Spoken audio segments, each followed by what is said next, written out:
Bien, entonces aquí está el resumen de lo que buscamos con los transistores bipolares, que es lo mismo que los transistores MOSFET, es amplificar potencia.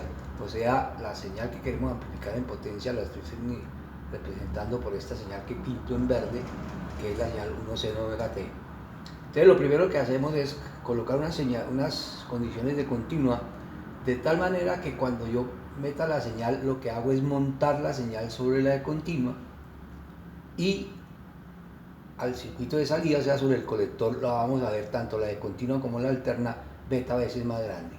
Si usted no colocara esta señal de continua, pues obviamente la señal alterna en el ciclo negativo estaría polarizando juntura en inverso y, perdón, en el ciclo positivo, que es un transistor PNP, no habría corriente, y en el ciclo negativo pues primero había que vencer el 0,7 para que entrara a la zona, o sea, no era posible entonces necesariamente hay que subirla sobre una de continuo. Y lo que veamos aquí es que la señal va a variar sobre la tensión colector emisor, y vamos a tener cuidado que en todo caso la señal nunca se salga de la zona de trabajo, que es el transistor tiene dos límites para el trabajo, que es esto que lo llamamos aquí saturación,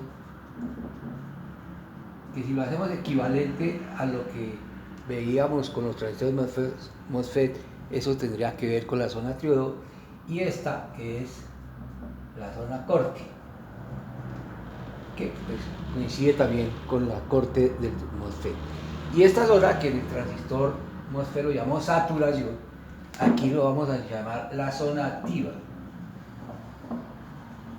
O sea, la zona activa es la zona donde permite haber amplificación. Si se sale de esos dos límites de esta zona, pues obviamente el transistor no va a trabajar, y estaremos siempre pendientes que la continua no tenga en la zona activa y que la señal no nos vaya a sacar de la zona activa. Desde el punto de vista de explicación, perfecto, pero aquí faltó, obvié algo que es importante tener en cuenta, es que esta fuente tiene una resistencia interna que no la consideré en toda la explicación, y esta resistencia interna de esta fuente, ¿verdad?, que es la que nos dice que hay un límite de corriente que nos puede entregar esa fuente, me va a afectar tanto la continua como la alterna, o sea que todo lo que dije ahí pues no tiene validez. Entonces lo que vamos a hacer nosotros con los circuitos que vamos a trabajar nosotros es que esta señal con esta resistencia interna no me afecte la de continua, es decir, voy a separar la continua de la alterna para que no haya problemas de afectación de la continua. Pero el principio sí va a ser lo mismo.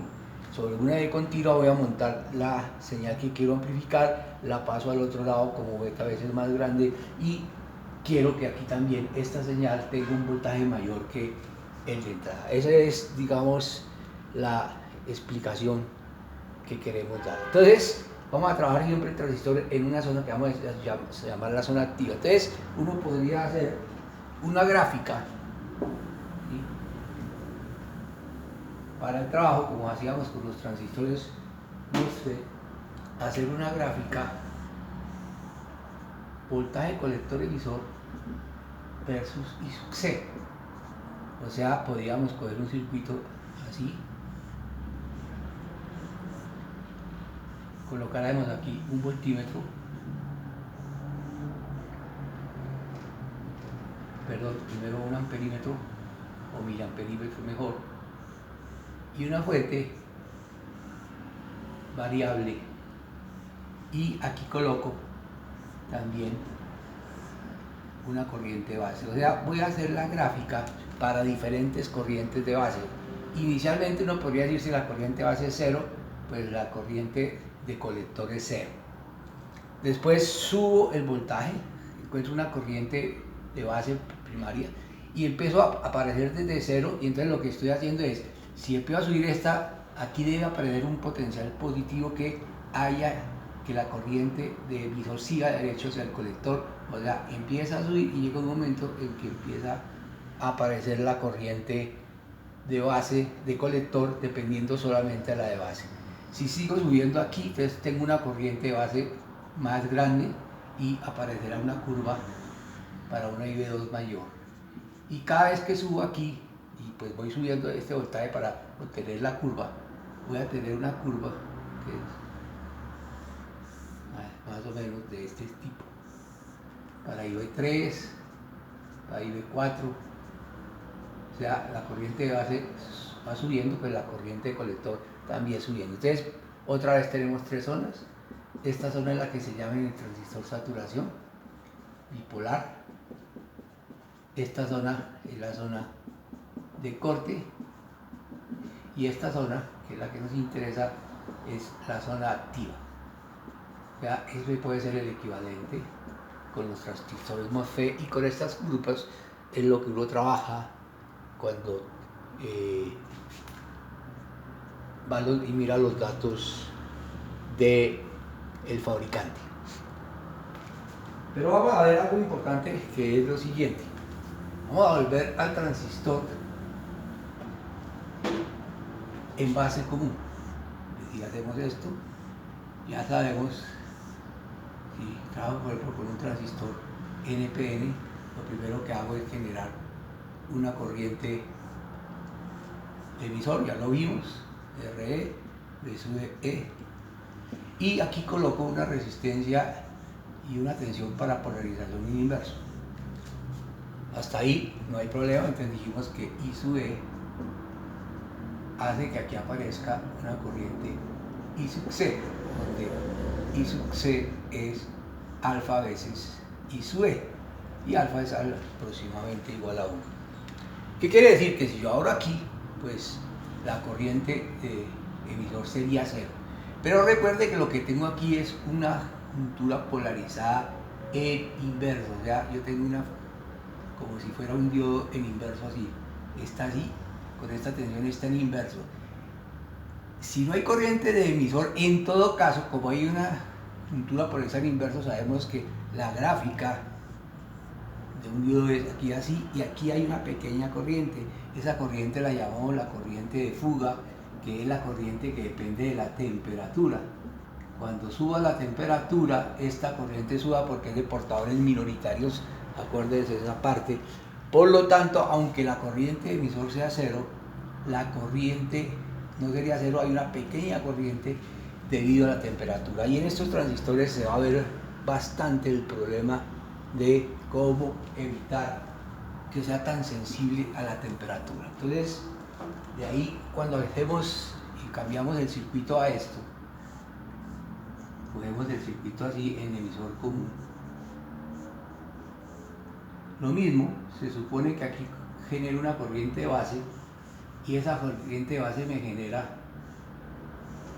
una corriente de colector. Digo que la corriente de colector es beta veces la corriente de base, pero aquí voy a mirar qué es el efecto de la temperatura, porque aquí tenemos este problema de que aparece una corriente acá. Entonces vamos a decir, mire, la corriente de emisor, en todo caso, siempre será la suma de la corriente de colector más la suma de la corriente de base.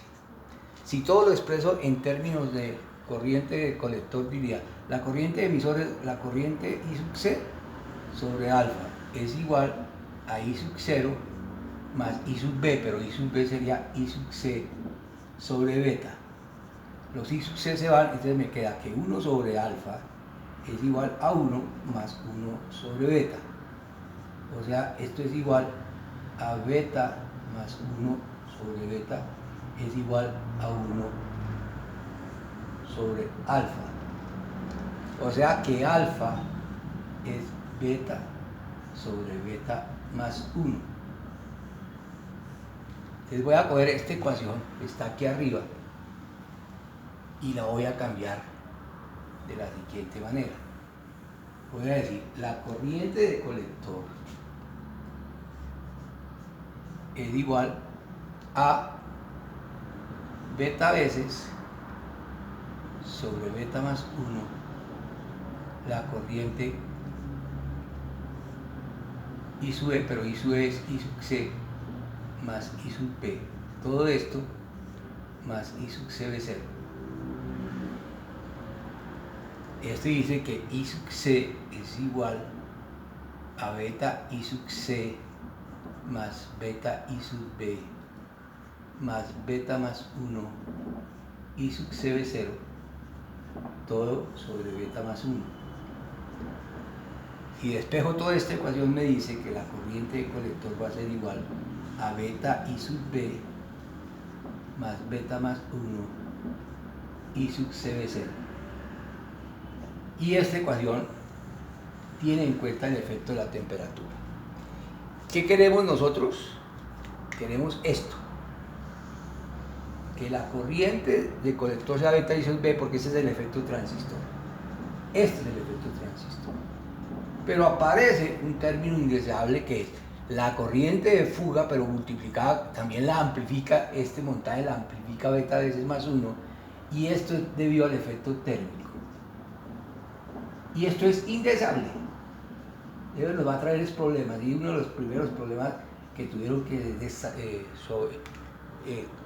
solucionar cuando se trabajaba con transistores bipolares era precisamente esta dependencia con la temperatura. Ese fue uno de los problemas, y uno de los problemas que vamos a mirar también nosotros en el curso, en nuestro estudio, cómo vamos a hacer para que esa corriente sea lo más despreciable.